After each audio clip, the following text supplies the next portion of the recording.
Projek Southern Madani Link ini adalah projek yang telah lama dinanti-nantikan oleh rakyat Sabah. Usaha ini adalah permulaan kepada sebuah projek infrastruktur tenaga melibatkan kerjasama padu antara kerajaan negeri dengan kerajaan persekutuan dalam memastikan Sabah memiliki sistem bekalan elektrik yang stabil, kukuh dan berkualiti.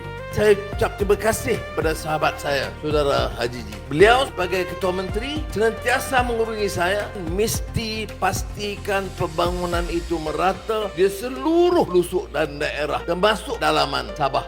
Sabah Southern Madani Link ini sangat diperlukan oleh negara, utamanya negeri Sabah. Jadi sebab itu kita harus guna kebijaksanaan kerana projek ini saya telah terangkan manfaatnya itu banyak. Kemudahan asas bagi rakyat, harga yang berpatutan dan menjana pertumbuhan yang lebih rancak dan segar.